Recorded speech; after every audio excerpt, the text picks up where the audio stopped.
went back when all the stuff was still in the shed. Is that true? Some of it was in my dad's workshop, which still exists. Yeah. So is he? There's also rumours about maybe bringing out a production model of the Deaky amp. Have you got any further about that? Yeah, Colin Peterson, the same guy, has been working on that, and that may happen. Yeah, we kind of need a sponsor, I think. We need someone, one of the amplifier people to take it on. Let's do a little bit more playing. We've got the entire rack here. I just wondered if you could talk through a couple of the effects. I mean, the chorus is on there at the moment. Yeah. Do you have it on for most of the time? Basically, I love the sound of the chorus. Do you want to take the chorus off for a minute, Pete? This is Pete, by the way, who does all my stuff. This is Big Man Drone.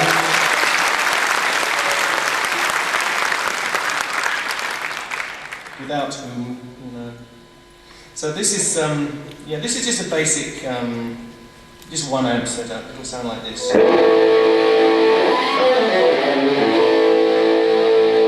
It's nice, it has all the basic ingredients, but it kind of sounds like it's in one box to me, and I like it to sound like this. So what we do is, we split the input. One goes directly into that amp which you just heard, the other input goes into a little splitter which goes into two delays. And the delays at the moment are switched to just a kind of chorus setting, and there are various choruses, some of them sound better than others. But what it does is just spatially separate the amps out. So instead of 3 amps sounding like one, they have 3 amps which sound like they have some spatial resolution to them. So it sounds like this, more like.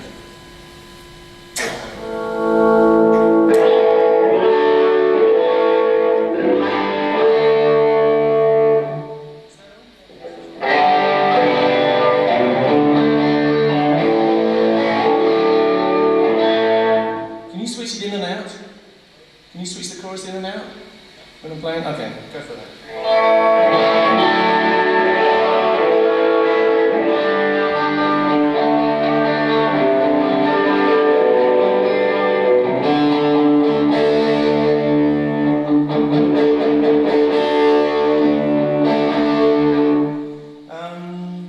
Is that apparent out there? Does that make a big difference to the chorus going in and out?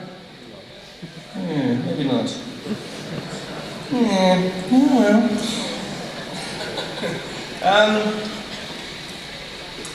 The reason that we do the chorus to 2 separate amps is because if you feed the output from the chorus back into the same amp, it'll be great at low volume, but at high volume it'll all go into one mush and it won't be stereo anymore. So I always try and keep the effects separate from the first amp, because I like to work at high volume. As soon as things are driven into a saturated situation, you can't put more than one thing into them. You probably know that. So we have the 3 amps. The most famous one is obviously the delay thing. Could you explain how that's set up for us? Yeah, originally I discovered sometime sitting around in Rockfield, I think it was, that if you put an Echoplex in your system and you turned off all the regeneration, you could just get one delay out of it. An Echoplex is a fairly crude device with tape heads and a piece of tape which goes around. And I started playing around and discovered that you could play along with the repeat that was coming back, and it would be a very controllable situation. So can we just try one repeat just to show what that sounds like? These days we use digital delays because it's just easier. I don't think they actually sound quite as good as an Echoplex when it's working fine. The Echoplexes are just so unreliable and wear out and stuff, so we use a digital delay. So I would play something like this, and you'd have to switch it on, which would be like this. Yeah, so it's a fairly close delay, and you can do a number of things with that. It's the whole canon idea which Bach pursued so brilliantly.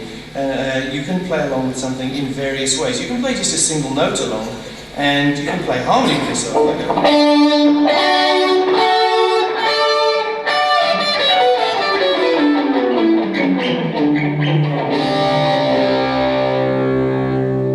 Or you can kind of follow yourself up and down the fingerboard if you want, making harmonies, which is really nice. And I thought, wow, wouldn't it be great if you had 2? Because then you could have this 3-part harmony thing, which was always my dream, really. There's something about 3 parts 3 guitars in harmony, which always stirred my loins.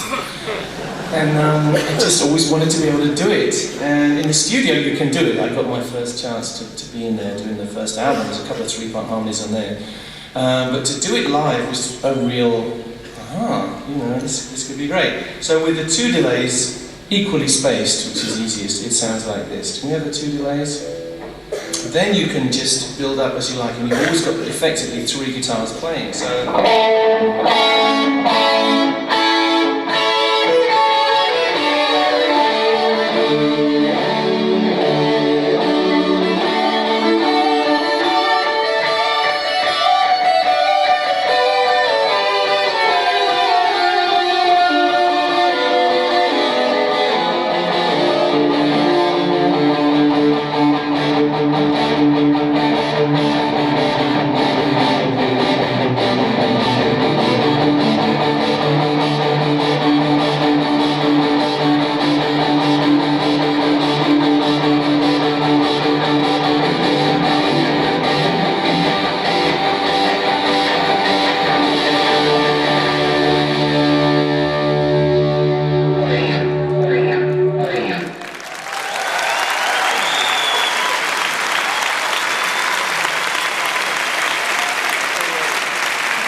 It's just a neat trick, and it always gives me great pleasure.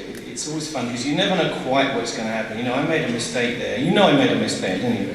Like, I didn't mean to do that thing leading into the diminished run down there. But it just happened, and I thought, okay, this could be nice, and we'll continue on down there. And that's the joy of it. You know, you can pretend that you know what you're doing.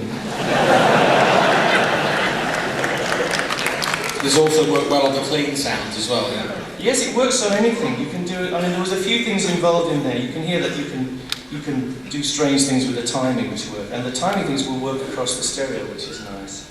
And I've been playing with it ever since, really. And I like those delay settings. At low volume, it works too. Yeah.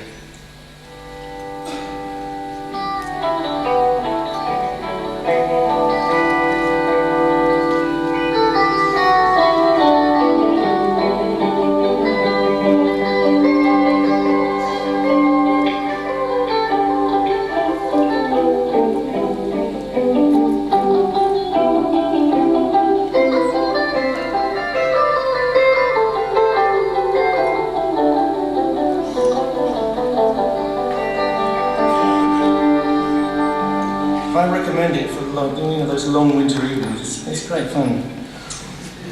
It's strange because, with all respect, it sounds very regal, that sort of thing.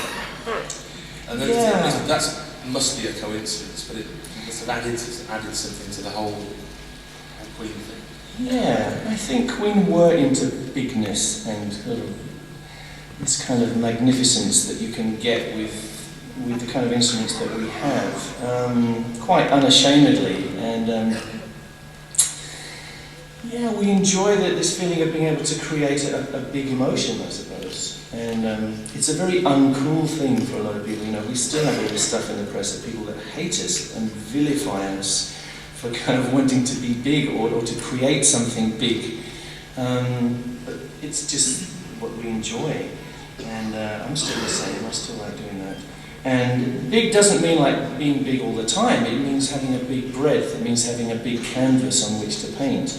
So if you have things which are very loud and very important and very angry or whatever, very magnificent, it's going to throw the moments that are very small and full of pathos and sadness or whatever into much more relief.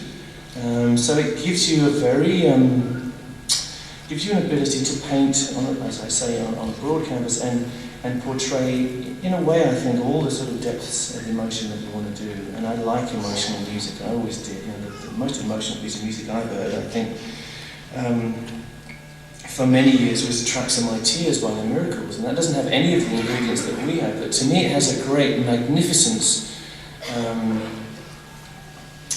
And without the sort of gloss which Smokey Robinson put into it, I don't think it would have had the reality either. I think there's a kind of, there's a myth abroad out there that is promoted by the music press and even the general English press, that anything that glitters cannot be gold, and I don't think that's true. Do you have an earliest memory of when you started with the band and then it started to get big, the first albums came out? Do you have a sort of early memory when you're thinking, my God, we're going up and up and up? Is there any single moment sort of strike out in the early 70s, mid-70s maybe? First one that comes to mind for me, off the top of my head, is when we came back and played the Hyde Park concert, the free concert in Hyde Park. And we were a little unsure. We didn't know how people felt about us in our own country. We'd been out and kind of crusaded abroad, and we worked damn hard. You know, we worked 9 months a year touring, and the other 3 months recording for many, many years. It was something very real. But to bring that back to England, we thought, okay, what do people think of us? We only had the press as a guide, and when we stepped out there and felt the response in Hyde Park, that was just something great.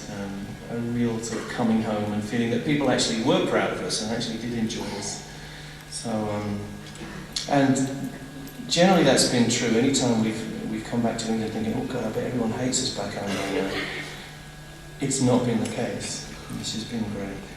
And going to the other end of the career, first time you played in Argentina and South America, was that still a mind-blowing experience? It was very mind-blowing. We'd been told that we could play football stadiums all around South America, and we didn't really believe it, but our manager had been out there a few times and said, yeah, we're going to do this, you're going to sell this, this and this out. And when we arrived there, I guess it was like being something like the Beatles in America. It was just blinding, the response that we got. And I think we gave them value for money, because most people had gone down there with a scaled down rig up to that point, but we went down there with the whole shooting match, 2 jumbo jets full of stuff, put up the whole PA, the whole lights, and they got the real rock and roll show for the first time. And boy, they did respond great. It was good. Do you have any sort of, I apologise for the crass of these questions, guys, like bad stage moments, stuff like, oh my God, when there's the pitch shifting one, which we'll talk about in a minute. There's plenty. There's many more than I could shake a stick at. If you want one off the top of my head, Las Vegas. First time we ever played Las Vegas, we had this crown. Anybody remember the big crown that used to come off the stage? It was something very grand, and nothing had ever been done like that before. I mean, moving lighting rigs, I think, we invented. You know, lighting rigs always moved when you took them up, when you put them up and when you took them down, but they did not move during the show. And we liked this feeling, like you could change the whole configuration in the middle. So the crown at the beginning of the Queen show was on the stage with a sort of curtain and arrangement around it, and there was, before we came on, there's loads and loads of smoke build up. There's a big intro tape, which I can't remember what it was. It's probably the We Will Rock You one, yeah, it's the We Will Rock You thing, kind of on tape, and the audience is going for it. At a certain moment, there's a big explosion, the crown lifts off the stage, it's a very magnificent moment. And Fred would go out on one side and do his first verse of We Will Rock You, and then wham, I would go out here, being a very magnificent rock star out here. So I go out there and nothing happens. And I go, and that's one of the most deflating experiences a man can have, I tell you. It's like having your balls cut off. So you just kind of shuffle through it. The other funny thing with the crown was in Holland, I'm pretty sure it was Holland. It's the big moment, the big explosion, the smoke's all there, the lights are all going, and it lifts off and something kind of happens, and this side starts going up, but this side starts going down. So we're underneath this thing, you're dreaming, going, oh my God, run. And it was very funny. It looked like the Titanic disappearing.